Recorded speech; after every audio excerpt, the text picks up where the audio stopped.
Well, good evening, everyone. Welcome. For those of you that don't know me, I'm Professor Stan Pugliese from the History Department. I've been the director of the Italian-American Lecture Series now for 30 years. First of all, I'd like to thank the HOFSTRA Cultural Center staff in the back that have been in charge of the logistics for the lecture series for the last 30 years. So it's really a pleasure always to work with them. Before I introduce this evening's speaker, I forgot last week to mention that the lecture series is funded in part and with the support of the Association of Italian-American Educators, and the president of that organization, Josephine Maeta, is here this evening. So thank you, Josephine. And is also supported in part by the Long Island Regional Chapter of the Italian-American Studies Association. So we thank them for their support as well. So this evening is something a little different from 2 weeks ago. Jennifer Romanello, and full disclosure, my wife. Oh, I also want to thank the students that are here, so thank you for coming on a Tuesday night. Jennifer Romanello is currently the Associate Director and Lecturer in the MS in Publishing program at Pace University. She completed her MFA in Creative Writing with distinction here at HOFSTRA University, and her poems have been published in the Patterson Literary Review, Italian Americana, Red Fern Review, Ovunque Siamo, Bards Annual, A Poet Anthology 2024, and Via Voices in Italian Americana. Her poems Umfalos of 2018 and Iteri of 2015 received first place in the Concorso Internazionale di Poesia in Messina, Sicily. Her reading tonight, Roots Among the Stones, was translated into Italian and included in the anthology They Were Red Geraniums Everywhere. The Italian title of that anthology was C'erano gerani rossi dappertutto, published by Radici Edizioni in 2024. Jennifer began her career in book publishing as a publicity assistant at Macmillan and its imprints Scribner and Athenaeum. She then moved on to Dutton, where she eventually rose to Associate Director of Publicity and worked with a roster of critically acclaimed authors, including Julia Alvarez, Joyce Carol Oates, and Jamaica Kincaid. In 1995, she joined Warner Books, now Grand Central Publishing, which is an imprint of Hachette Publishing. She was the VP, Executive Director of Publicity there for many years and worked with a wide range of best-selling authors, including Nicholas Sparks, David Baldacci, Nelson DeMille, and Brad Meltzer, among others. Following her time at Hachette, she was named VP, Director of Publicity at Simon & Schuster Children's Publishing. Some of the authors she worked with at Simon & Schuster include Cassandra Clare, Mike Lupica, Jennifer Weiner, Alex Morgan, and Tommy DePaola. Please join me in welcoming Jennifer Romanello.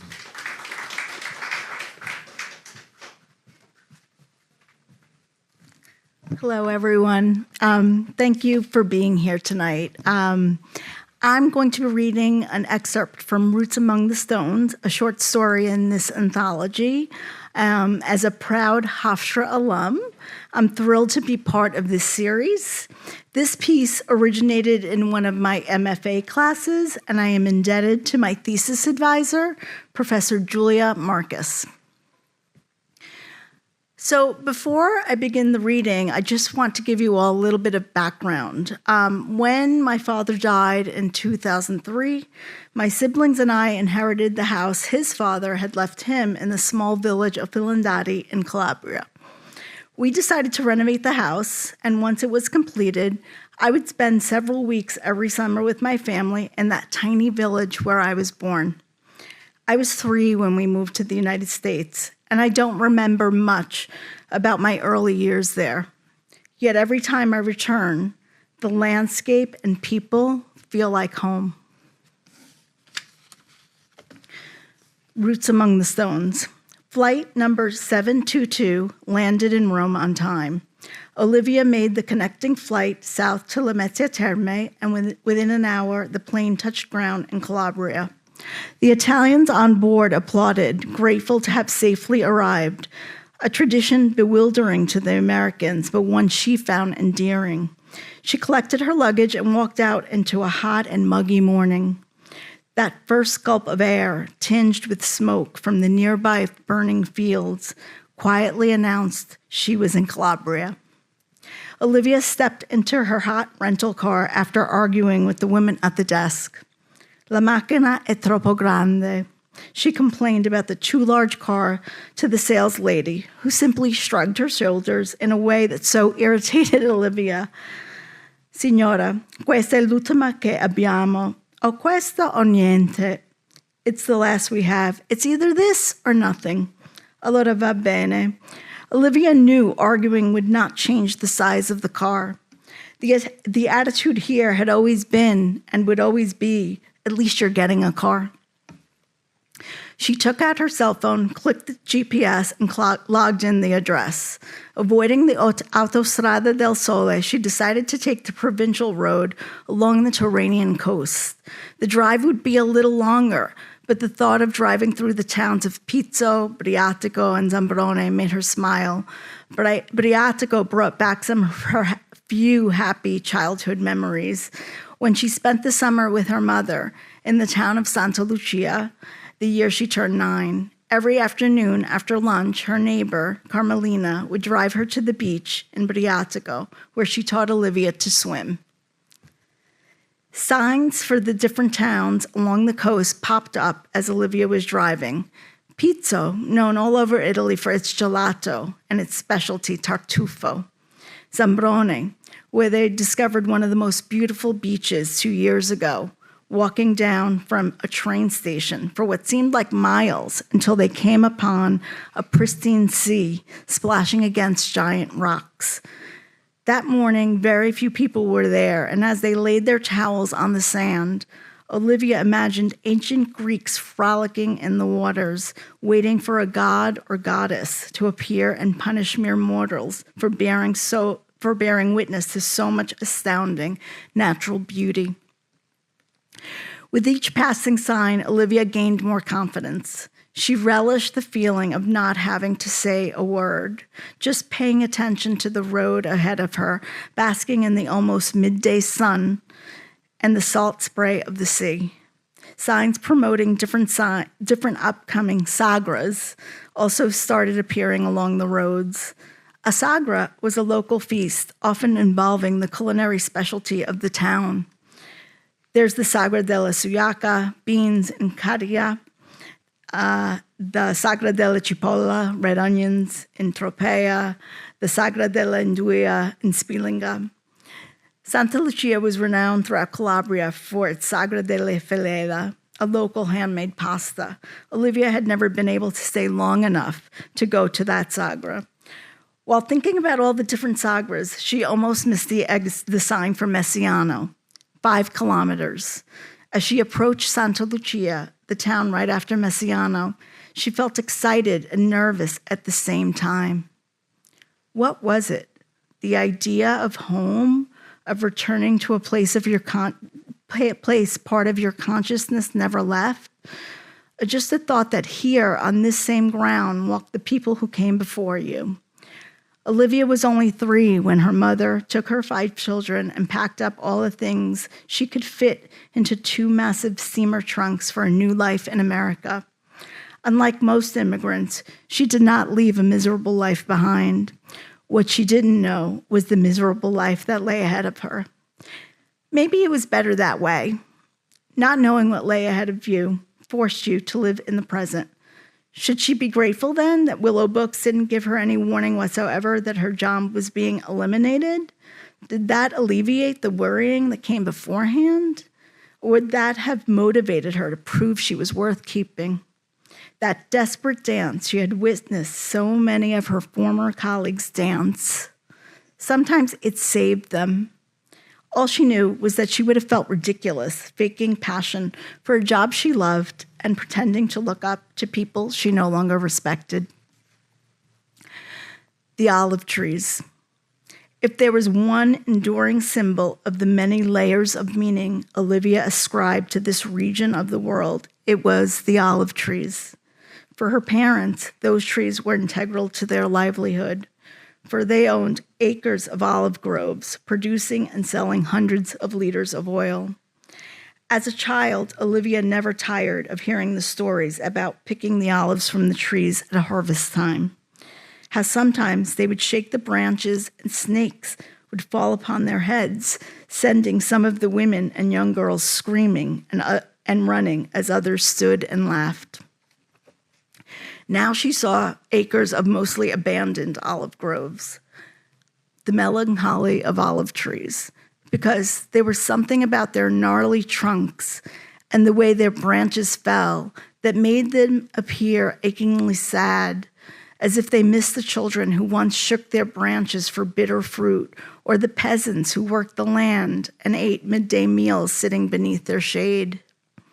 The first time she saw all these acres of abandoned trees, she asked her cousin Mario why so many of them were not harvested. Nobody wants to do it. The olives must be picked by hand, and it is very tedious work. But the unemployment rate in southern Italy is 50%. Surely it's better than doing nothing. Well, nobody with a university degree aspires to pick olives. That's what their grandparents did, and they want to move forward, not backward. But they aren't moving anywhere. They don't have jobs. If they weren't living with their parents, they wouldn't even have homes. I just don't get it. Immigrants are hired to pick the olives. Cito Avezza, who spent the last 8 years studying for his engineering degree, is not going to pick olives. Olivia understood what Mario was saying, but thought it was such a short-sighted way of viewing the world. Did it ever occur to someone in the village who inherited their family's olive groves to think of that old proverb, a journey of 1,000 miles begins with a single step? Picking the first olive might one day lead to exporting olive oil all over the world. Perhaps she was being naive or thinking too much like an American. Maybe it was something she herself should explore, given her uncertain future. Once she arrived in the town of Messiano, Olivia knew the route to Santa Lucia. The fork in the road where she would have to make a right appeared, and she could see the countryside where the town ended. Her mother once owned a large piece of that land, but when Olivia was a child, it was sold to help finance her father's medical care. Given all these cement trucks and what looked like a big warehouse, Olivia guessed a contractor now owned it. She looked to the right, and there stood the property she and her siblings had inherited. It seemed far from the actual road, but she was driving on the actual road she was driving on, but close enough that she felt she was passing some sort of sacred ground. After making a right at the fork, the road turned shady, covered by the olive groves on either side of the street. It was a serpentine road, and Olivia was careful to give a small beep whenever she couldn't see if there was a car on the other side of a blind curve. She finally saw the sign, Santa Lucia. The feeling she had just a few minutes earlier of passing sacred ground returned. There was something about that sign and the way the sunlight seeped through the olive tree branches that forced Olivia to swallow hard and blink. Beyond the sign stood the communal salvatoio, where the women of the town once washed their laundry. Water from one of the nearby streams was channeled to come through the spout and onto what looked like a miniature shallow swimming pool. Women put their laundry in baskets atop their heads with small washing boards tucked under their arms and walked to the salvatoio, where they would convene and catch up on the village gossip while they washed their clothes. But now, as Olivia glanced over, she saw the salvatoio had not been used in years, the water drying up long ago. Lewd graffiti had been spray painted across the concrete floor, where it remained momentarily resurrected, a now vanished way of life. Just past the Calvario, a roadside fresco of Christ's crucifixion, was the town's lone bar, and beyond that, the old church. Olivia knew once she reached the church to turn right on the cobblestone street, so narrow the car had to squeeze between the walls of modest houses. She slowed down and concentrated, turning the wheel just so, checking both side view mirrors every few seconds. Inch by slow inch, she made it without damaging the car. She breathed a sigh of relief, wishing Michael were here to witness this small miracle of her driving skills. Down the street she went, slowly turning another sharp left, and 30 feet away stood 25 Villa Diaz, the house her father was born in. I've been praying for you. There stood Zia Rosa, barely 5 feet tall and dressed in black. Olivia jumped out of the car to hug her and saw Zia Rosa was holding her rosary beads and a handkerchief, drying her tears. After she had spent several years living in the States when Olivia was a child, her aunt had spent decades waiting for people she loved to come home. Zia, explained Olivia as she hugged her, why are you crying? I'm here, in one piece. That's why I'm happy to see you here in one piece. I'm happy I made it here without mangling the car. Come, I have the key to the house. Let's go inside. Zia gave Olivia the key, and together they walked to the back of the house, passing the oleanders Olivia had planted that now towered over both women. The scent of oleanders reminded her of her eldest sister, Francesca, who kept a bar of oleander-scented soap by her bedside, hoping it would inspire dreams of her childhood bedroom, where the scent of the flowers drifted in during afternoon naps. Olivia put the key into the lock and opened the door to darkness. As she opened the wood shutters to let in light and some fresh air, Zia Rosa found a chair and sat down. At age 92, just walking from her home next door to this house was something of a feat. Mario had thoughtfully plugged in the fridge, and there were several bottles of cold water and a bottle of wine inside. She took some water and poured a glass for herself and Zia as they sat down. Do you remember growing up in this house? Of course. This wasn't the kitchen. This is where we kept the hay and the chickens. When your grandfather came back from America before the Depression, everyone thought he was crazy, but he never had any intention of staying away forever. He was working day and night, building the railroad, and the thought of returning to his family, owning a piece of land in the country and a house in the town, is what kept him going.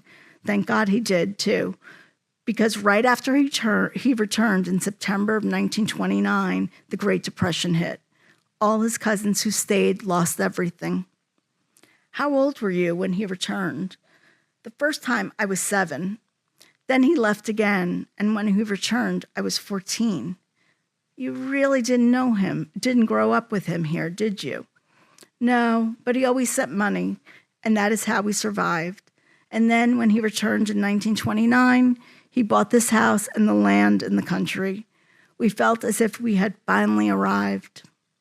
My father used to tell me that he remembered seeing his father for the first time.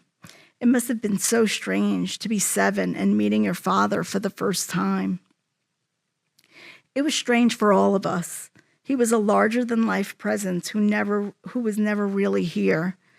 We got used to it, though, although I think your father, being the youngest, missed him the most. Olivia looked at Zia and nodded, envisioning her father as a young boy running after chickens. I miss him. Me too. In the end, he didn't have an easy life, but he did have wonderful children. Zia slowly got up and said, I'm tired now. I'm going to walk back home. I'll walk you. 5 years before, Olivia and her siblings finished the renovations on their paternal grandfather's house they had inherited in the village of Santa Lucia in Calabria, southern Italy. It had long been neglected and was in a state of crumbling decay, but Mario had offered to oversee the renovations. When it was done, Olivia and her family spent a magical 2 weeks there. Whenever it was brutally cold in New York, she thought of those sublime summer days in Calabria, and it made her feel a little warmer. She had planted several rose bushes in the garden and pink oleanders along the driveway that were now over 5 feet tall. It was hard to believe that just a few days ago, she was breathing in fumes from New York City's taxis and buses, and now she was breathing in the scent of oleanders. She found a pair of scissors. The next day, she found a pair of scissors and clipped some of the roses, arranging a bouquet to bring with her to the cemetery. Immediately after building the house in the village in 1929, her grandfather built a family capella in the cemetery. Her paternal grandparents, her parents, her aunt, and uncle were all buried in the chapel. At Beth Israel Hospital in New York City 30 years before, when her mother understood she would never return home, she begged Olivia and her siblings not to leave her in this, quote, God-forsaken country. Please take me home so I can rest with my people. And they did. The walk from the house to the cemetery was all of 10 minutes, since the village of Santa Lucia had only one main road running through it. On the way, in the middle of the town, behind wrought iron gates, stood the Villa Maglione. The aristocratic Maglione family owned most of the land in the countryside, and for centuries, most people who lived in the town worked as sharecroppers on their land. The Maglione patriarch had a reputation of being a benevolent padrone. As a child, she caught a glimpse of what lay behind the wrought iron gates. Her uncle Marino was bringing some of his olive oil to the family in an age-old custom and took Olivia with him.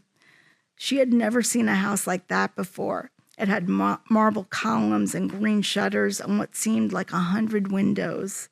Lemon trees grew on the sides of the steps leading up to the villa. When they reached the top step, her uncle walked to a door on the side of the villa, and there he greeted the head of the kitchen in the local dialect. Olivia tried to peek in, but all she could see was a large wood table and several baskets on it filled with vegetables. As they walked back to the front and down the stairs through one of the windows, she saw an enormous wood-carved fireplace mantel. Above it, a painted portrait of a regal woman wearing a hat with feathers. Zia, who lives here? Linuri live here. Who are Linuri? The noble people of the village. They live most of the year in Rome, but spend their summers here. Why? Why not? Rome gets very hot, and this village has been in the family since the 1700s. This villa has been in the family since the 1700s. Even then, Olivia had a difficult time understanding why, out of all the towns in Calabria, the Maglione had picked Santa Lucia to build their summer villa. She saw the same wrought iron gates she had seen as a child as she made a right onto the main street from Via Diaz. The Maglione family still spent their summers there. The Baroque Maglione Chapel was the first chapel a visitor noticed on entering the cemetery. It was grand, with the family's coat of arms adorning the gray marble. The simple Donadio Chapel, being one of the first ones built, was towards the back of the cemetery. Walking, Olivia was looking for one tombstone in particular. Io fu come voi siete, voi sarete come io sono. I was as you are, you shall be as I am. The first time she saw that tombstone, Olivia felt like someone had just splashed cold water on her face. It was a stark reminder of how fleeting human existence is. She had looked closer to see whose tombstone it was. There was a name, Patrizia Rotella, a date of birth, 1927, but no date of death. She had caught up to Mario, who was several feet ahead of her, and asked, "Who is Patrizia Rotella, and why does her tombstone not list her day of death?" "Because she hasn't died yet." "What do you mean she hasn't died yet?" "She hasn't died yet. Although she has children, they are illegitimate and scattered all over. She's worried she won't have a proper tombstone after she dies, so she solved the problem by having one commissioned while she is still alive. This way, it will say exactly what she wants it to say." Now, this was something Olivia had never heard of before.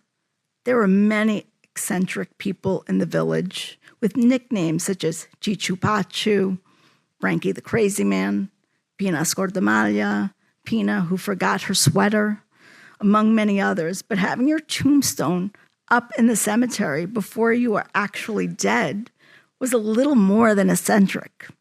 It was practical. "What do you mean by illegitimate children?" Exactly that. She has children, but they are illegitimate. What happened to their father? Who knows? You mean she raised them all by herself? How? Mario looked at Olivia, who hadn't quite connected the dots, and finally said, Olivia, Patrizia Rotella is old now, but for several decades, she was the town's putana. That's why her children are all illegitimate.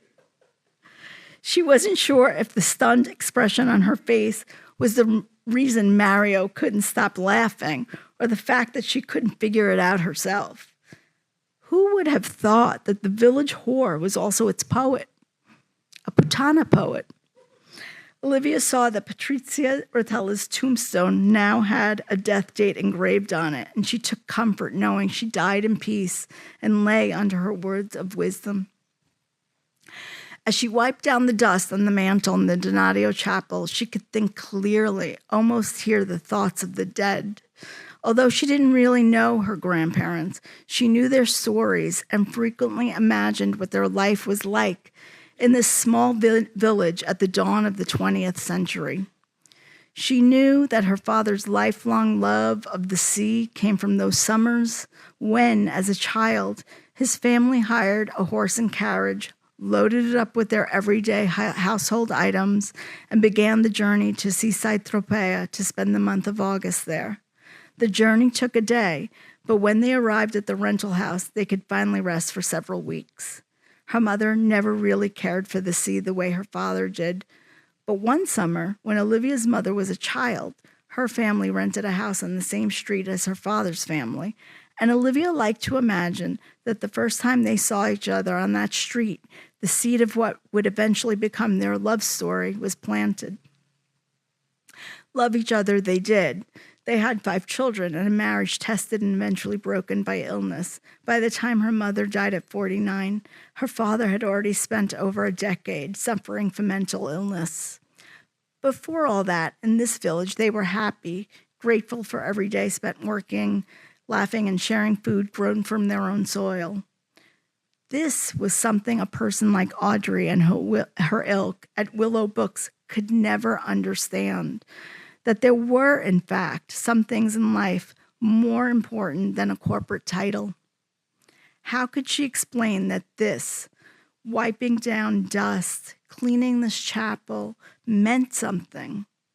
She couldn't. She only knew what Audrey Buckman didn't yet know, what Patrizia Rotella knew only too well while she was still alive.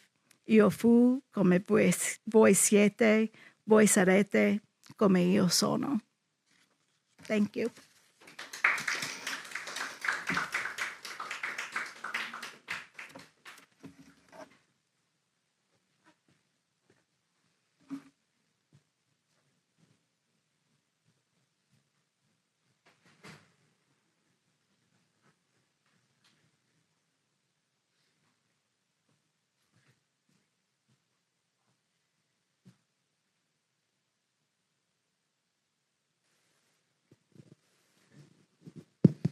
Good. Is this working? No? Okay.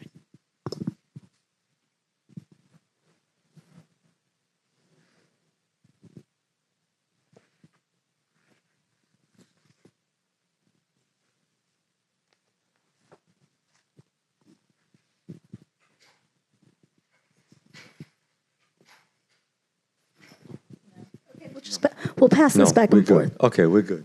Okay, so thank you very much. It's really quite moving every time I hear it or I read it myself. So we're going to have a little conversation, and then we're going to open up for Q&A. There are microphones on the floor. So Jen, tell us about the genesis of this project and how you got involved. Yeah, so Michela Valmori and Valentina Di Cesare, they created and edited this anthology, and they're Italian writers and scholars from Italy. And they founded like a website called Strade Dorate, and it focuses on artistic and creative productions by Italian immigrants around the world, also called the Italian diaspora. The subtitle of this book is Women's Voices of the Italian Diaspora in North America. So everyone in this anthology, every woman in here is from North America. So it was mostly the U.S. and Canada. They partnered with an independent publisher called Radici Edizione. I think they're in Aquila. And they decided to launch a book series. And so for their first publication, they wanted to focus on short stories by women about the migration experience, but specifically from a female point of view. So they were very clear about that. They kept talking when they reached out to me about the female gaze. So they reached out to me and asked if I wanted to contribute to this anthology. I was very interested, but given their deadline, I wouldn't be able to write anything new. And I, said, if you're accepting fiction, I have, an excerpt from my MFA thesis, and I'm happy to submit that if you're interested. So they said, yeah, sure. So I submitted that, and they accepted it. And then what they did was they took all the pieces in the anthology, and they translated them into Italian.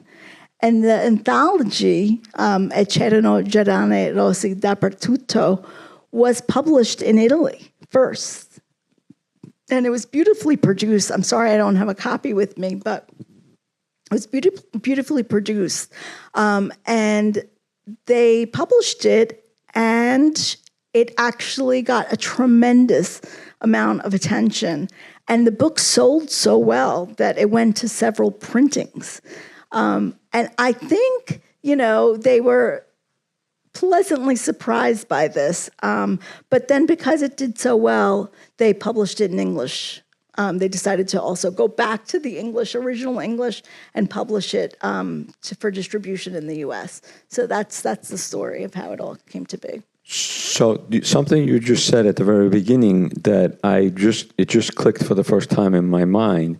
This publishing company has this collana, this series called Strade Dorate, so which would be translated as like Golden Streets, right? Yeah. And I realized that it must be like kind of ironic reference to like the way migrants used to think about the United States, of the streets paved with gold.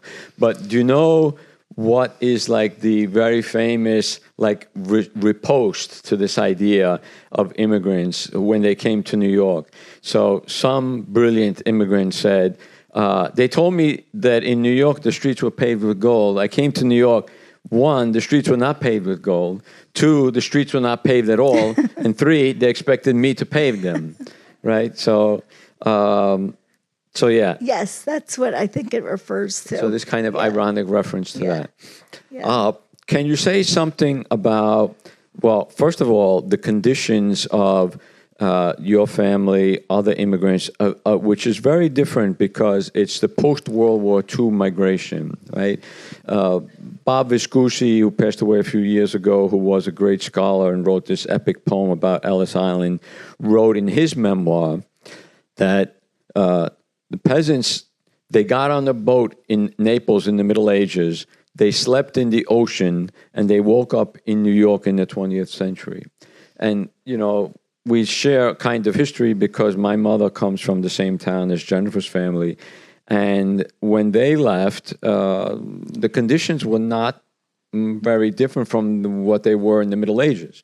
You mentioned that a lot of people in that town were sharecroppers. Yeah. I mean, my experience and my family's experience was a little different from that because we, by the time we immigrated, it was already 1969, 1968. So it was later than that. But, my mother's siblings, they came in the 50s, and they had much more of sort of that experience. By the time we had arrived, things had changed a bit. But our story, our immigration story was a little different. So, the typical story is that you're fleeing, they're sharecroppers. They don't own the land. They don't own anything. And, they're tired of sort of working like dogs and really not getting anything out of it in the end. And, obviously America had, presented this opportunity to change that. And so there was this, emptying out of these small villages after the war. Anyone who could go to America would leave. And that's what, my mother's family did. And their, departure was primarily for economic reasons. But ours was a little different. My father felt ill, and we came here really for medical reasons. So that set sort of our experience apart a little bit because my parents were not fleeing misery. They were doing okay there. So it's not the typical immigrant story. Yeah. Let's talk about something that you mentioned, because I want the audience to realize its significance, that the book was first published in Italian by this publishing house, and what that represents, the changing perspective of publishing academia, intellectuals in Italy vis-a-vis their Italian-American, relations or cousins or just the diaspora in general. Yeah, so what's so interesting about this is that the Italians are finally interested in the Italian Americans. So Michela and Valentina, as scholars in this field, they understood that there was a demand from Italian readers to learn more about Italian immigrants and the children of immigrants living abroad. And that was the idea for this. And they were right, because the book ended up doing so well in Italy. But that reminds me of a story I want to share that sort of happened during my professional career. So when I first started working at Warner Books, this was around 1996, and we were about to publish a book called Absolute Power by an unknown attorney, and his name was David Baldacci. And again, a debut novel, but we were pulling out all the stops. We were doing all this publicity. We were doing all this marketing. We, really were going to catapult this book onto the bestseller list. And David, who I got to know very well over a period of time, he was Italian-American, several generations removed, here already, but he was intensely proud of being Italian-American. And, the book's foreign rights, the translation rights, they sold like very quickly for a lot of money in all these different countries. The only country David cared about was Italy. Kept asking, what's happening with Italy? What's happening with Italy? Well, this is what happened with Italy. Mondadori, said, yes, we'd love to publish this under one condition. And that condition is that we change the author's name from David Baldacci to David Ford.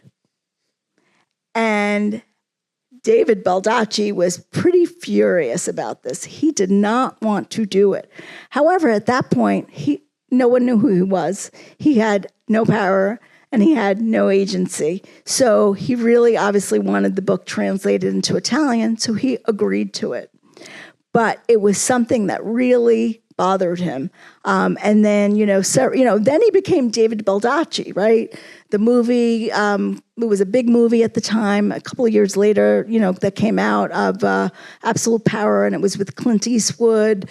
So he got a lot of name recognition. And then his subsequent novels, Absolute Power became a huge bestseller. And then his subsequent novels became also bestsellers. And then now, after like 3 or 4 novels, so now you're talking about the early 2000s, right? He decides, listen, I'm somebody now, right? If they want to publish my book, they have to change my name back to David Baldacci, or I will find another Italian publisher. And they did. But, it just goes to show that in 1996, Mondadori, leading Italian publisher, would not publish a book by, an Italian-American writer because they did not think it would sell, because they thought, our readers, they're not interested in what Italian-Americans have to say, kind of thing. And that has really shifted. Michaela and Valentina, they understand this. They understood this as scholars.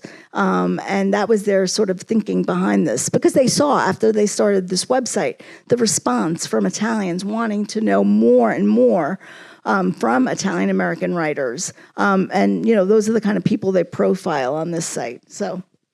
Right, so much so that there's this great irony that not only are there intellectuals and writers and publishers interested in Italian Americana, Italian American culture, but there is now even a graduate course in Italian American culture and literature at the University of Calabria. So in the space of one generation in Italy, they've gone from disparaging Italian American immigrants to embracing them and really being interested in them.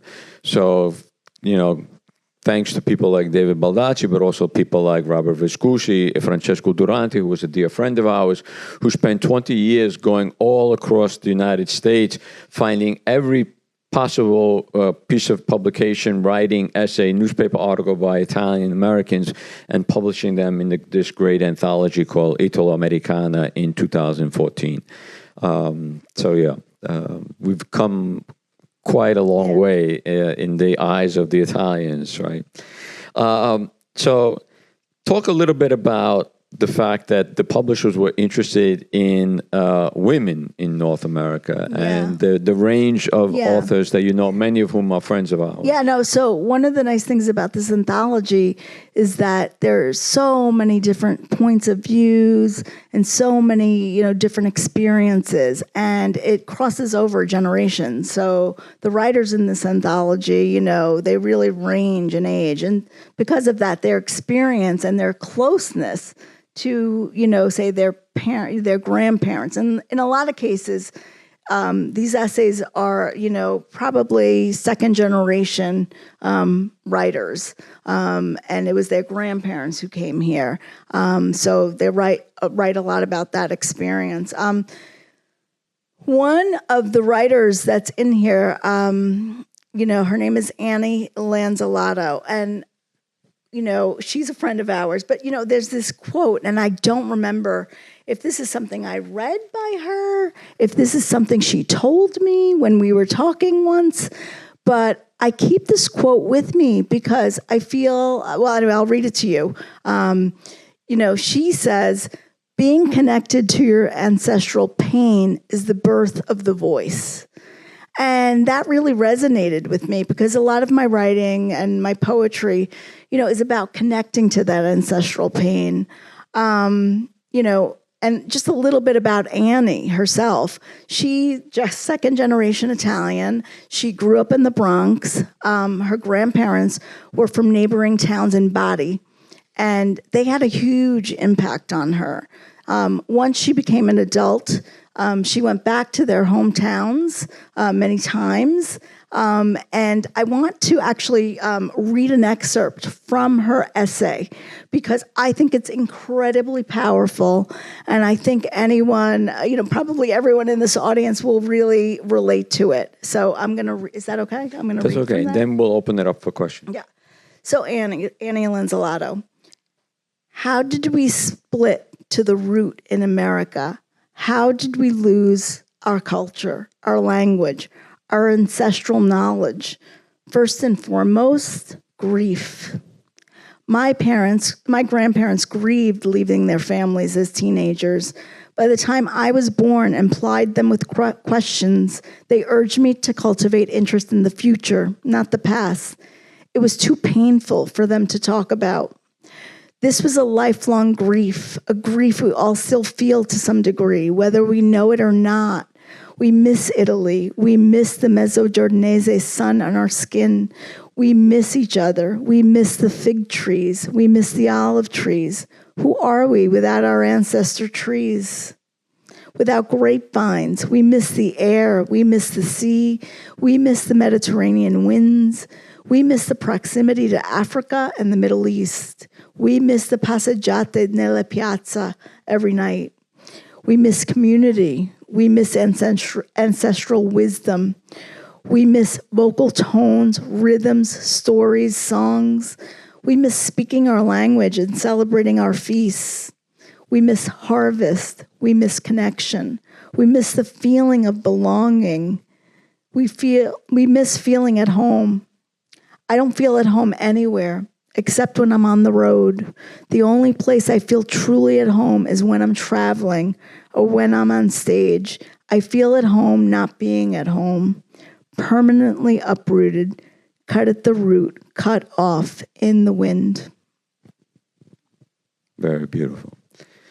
Jennifer and Annie Lanzelato, along with another beautiful poet, Peter Covino, read their work in Naples in the Chiostro di San Domenico, which is about 800 years old, in Naples a few years ago. And the Neapolitans were actually blown away by their writings and their poetry.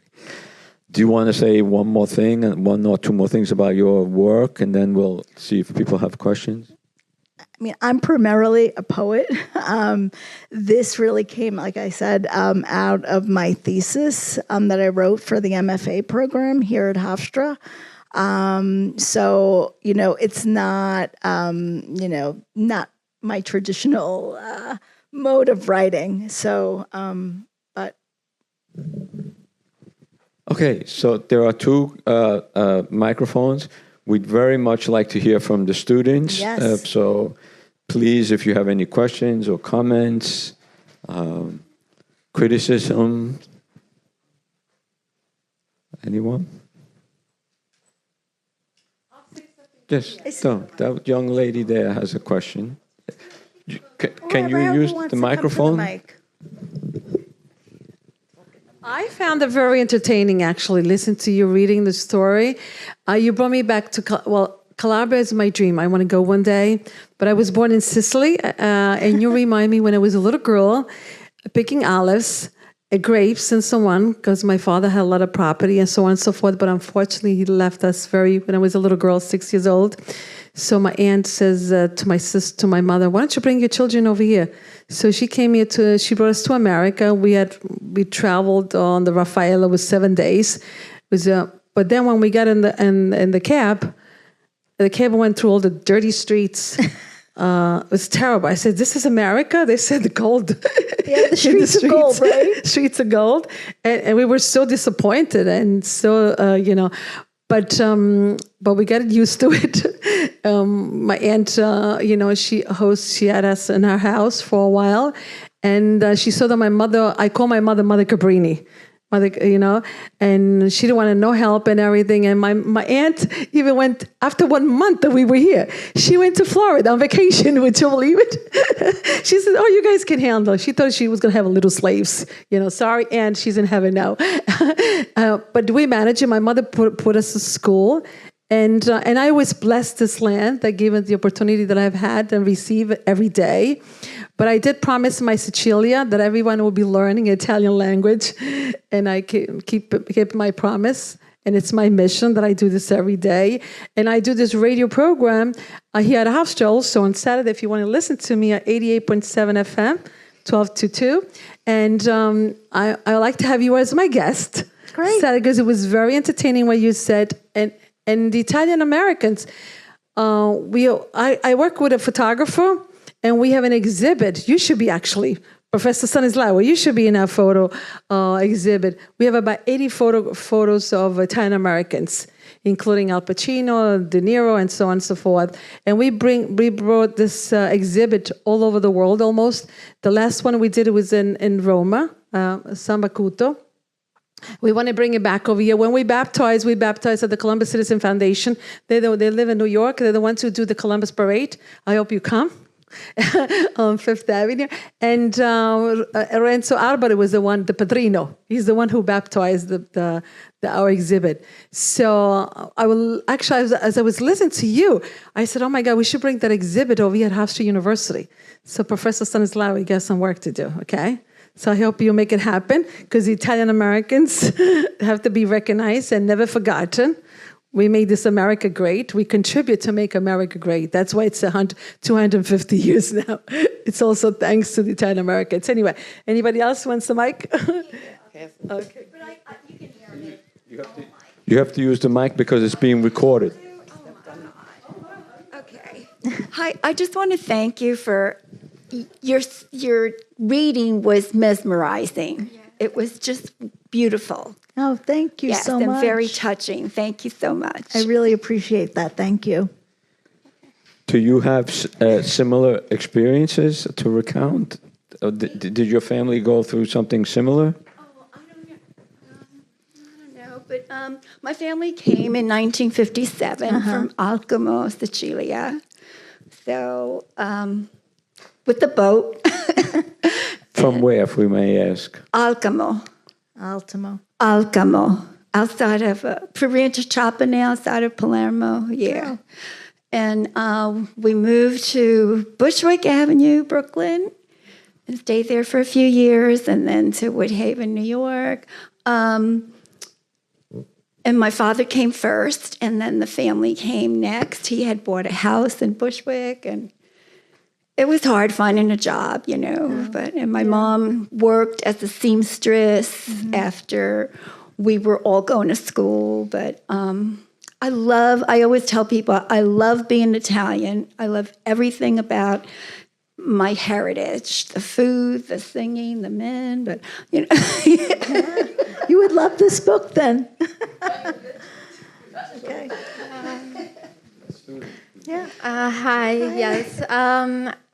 It was nice to hear you talk about your piece and hearing you read it out loud. I'm not Italian, but I do come from immigrant parents, and I will always see other kids that are also from immigrant parents, but they never know their culture. So I guess, have you ever thought about other Italian Americans who don't know where they're from, and have you ever wondered how they live life not knowing? Actually, that's fairly common in the sense that a lot of the immigrants, and Stan could definitely speak to this better than I can, but a lot of the immigrants who came here, in the early part of the century, post-World War, they wanted to leave everything behind. They did not want their children to learn Italian. They wanted them to just be American, and they pushed that really hard. I mean, growing up, I grew up in a working-class town, Inwood, on Long Island. Most of the people in that town had immigrated in the early part of the 20th century. So it was second generation already. But, and my best friend, her name was Judy, and Judy's father's family, they were all, they had all been born here, but the father was a coal miner, had gone to the coal mines, and that's where he worked, and they eventually ended up in Inwood, but none of them spoke Italian. They knew one or two, dialect words, but they were, taught, no, you're American, you're not to, learn all that. So that was actually quite common. And so when I was going to school, there actually were a lot of, my fellow students that were of Italian descent, but knew nothing really about the Italian culture. I think now it's very different.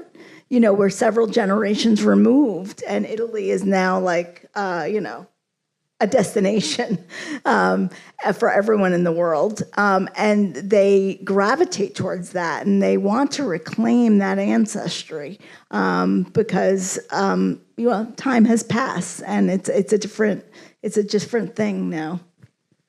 It's such a different thing now that there is now a new phenomenon, within the industry of tourism is called il turismo delle radici, the roots tourism. So that the generations now that are second, third, even fourth generation, of course, the first trip they'll go to Rome, they'll go to Venice, they'll go to Florence, the usual places. But then the second trip they want to take, they want to go to where their grandparents came from. So that is now a significant part of the tourist industry, at least in Italy.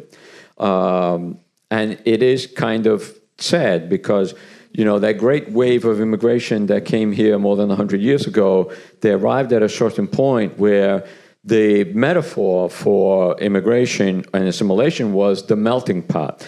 But as I tell my students, like, in the melting pot, if you're thrown into this cauldron, you know, and Uncle Sam is stirring the melting pot, what happens in the melting pot? Well, you know, all of the differences melt away. That was the idea, right? So now immigration scholars talk about different metaphors, like the salad bowl metaphor of immigration, where like we're thrown not into a cauldron where all our differences melt away, but we're thrown into this salad bowl where like all of us, you know, maintain our distinct identities as a way of like not losing that thing.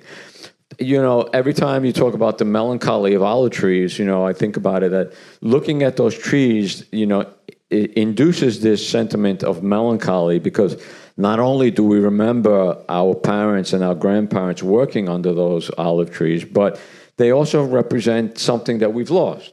You know, we've come to America within one generation, we've quote unquote made it, right? The difference between even my generation, my parents' generation, you know, my mother spent the first year of her life living in a cave because the town was being bombed. You know, my father lived through the First World War. And so within one generation, you know, college, right? Advanced degrees, you know, middle-class suburban homes, 1 to 2 vacations a year. And yet still in that process of, you know, ha giovato America, they used to say in dialect, you know, I made America. You know, it was the idea that I made it. But in the process, something is lost. And now the subsequent generations are trying to recover.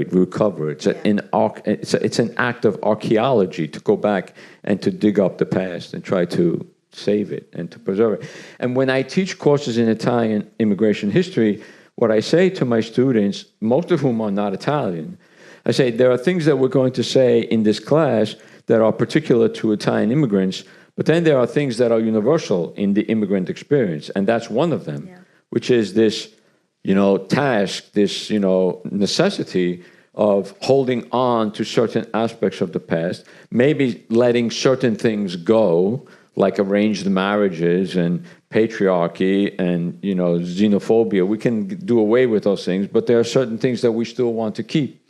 And it's a labor of keeping those things from the immigrant experience. And still a lot of young people live with their parents in Italy. And some of them still do it over here too. You know, so here too, yes. Some young people still live with their parents, and it's still in Italy it exists, which is beautiful. They save money. That's it. But I really enjoy your reading. We're getting to that point here in the United States. So. Okay. I have a question. Yes. I'm always curious about nostalgia and this idea of warped memory. Do you think that your parents knew what they had when they had it? Or was it only once things changed that they realized? That is a really tough question to answer. I think that like every phase of life, you know, you only understand when you've lost something, what you've lost, you know, and that's why it's so hard at times to remember to live in the moment, because the moment sometimes is all there is. Obviously, you know, that, you know, it's what Annie talks about, this grief, right? That we're carrying sort of this ancestral grief. And it's because, you know, in a lot of cases, they didn't want to leave. They had to leave. And they got here and like, they see these, you know, whatever. The streets are in fact not paved with gold. Meanwhile, they're thinking of their beloved, you know, lemon trees, their, you know, beloved, you know, grapevines. They're thinking of all these, and the light. that just doesn't exist here in the way it exists there.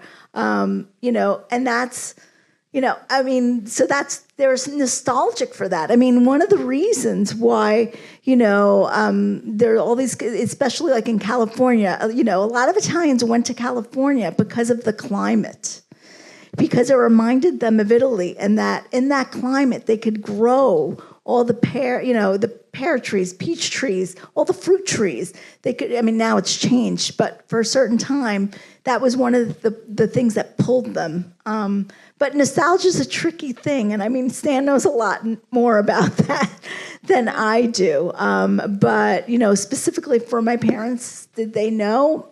Possibly that they knew that it was a beautiful life, and they absolutely knew that once they were gone.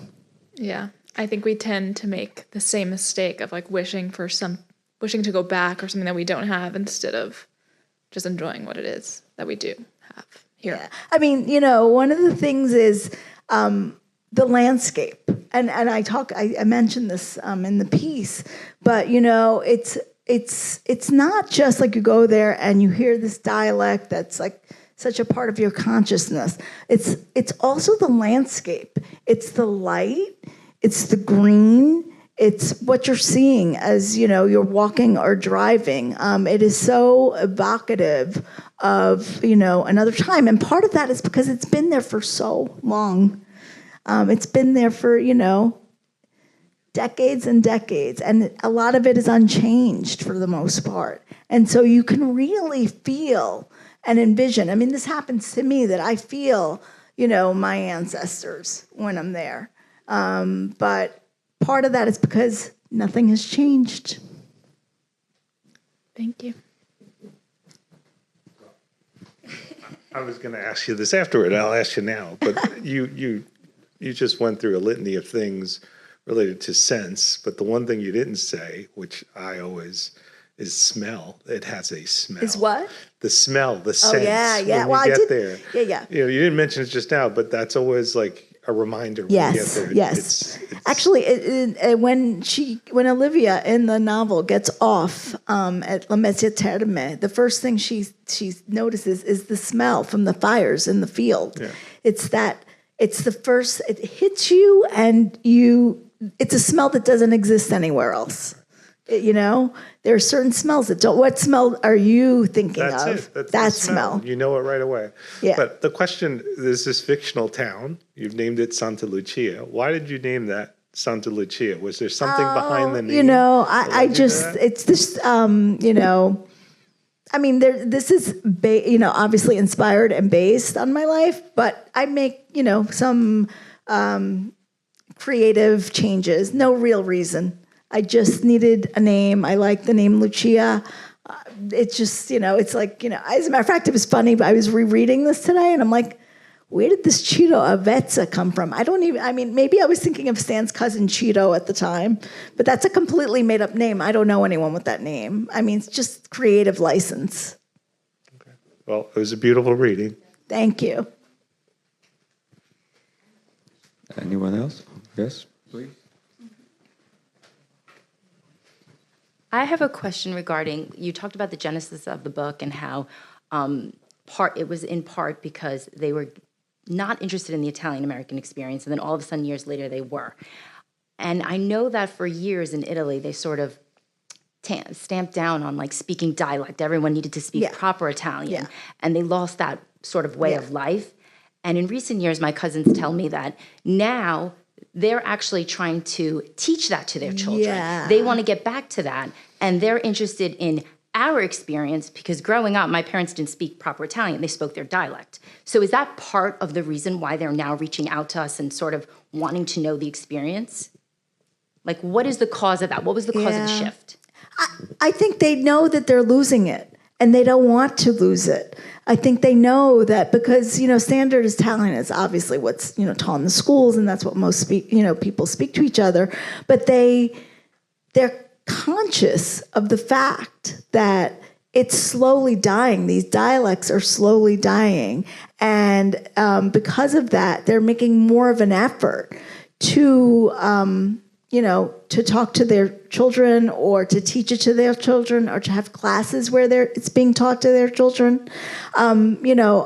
Also, another thing that's been going on in these small towns, a lot of them have these very specific feasts or specific rituals that they do, that because now we're such a global community, that people from all over the world are reading about them. A couple months ago, I was reading about some town in Calabria. They do something in the summer. It has to do with like the sunset and like a music festival and music and dancing that they do in this one specific, very small town in Calabria. And people from as far away as Australia, from Northern Europe, they come specifically for this. I mean, you would think, so there's this newfound interest in these ancient ways, and the dialect is part of that. It's part of the ancient, and they're also very conscious of it going away, and not wanting that to happen. And that's what I think that's part of. Okay. They're experiencing their own salad. They don't want to lose out on all the pieces. Stan, you can speak. No, there is actually a kind of renaissance of dialect in Italy. There are publishing houses that publish only in dialect, and they will insist that this is not a dialect, it is a language unto itself. Especially like Sicilian, Neapolitan, they have traditions that go back to the Middle Ages. And, when Italy was unified, there was this big question, like, what language are we going to speak, all of us, so we're all on the same page? And they said, well, who was our greatest writer? Dante. Okay, Dante wrote in Florentine, that would be the official language. By the time you get to like 1900, there was this fear that dialects were dying out because, a compulsory education was done in Italian, official Italian, formal Italian, and all of the media, newspapers, TV, radio were in Italian. And so there was this fear that the languages, the dialects were going to die out. But lo and behold, to everyone's surprise, by the time we get to the 21st century, because there is this desire to not lose the last thread, they have resurrected. Our dear friend, Francesco Durante, who was the last person born on the island of Capri in 1952, what was he doing at the time of his death? He was translating Diary of a Wimpy Kid into Neapolitan. That's great. Because a publisher wanted to publish it in Neapolitan. And there are publishing houses like some of in Calabria, they publish in Calabrese.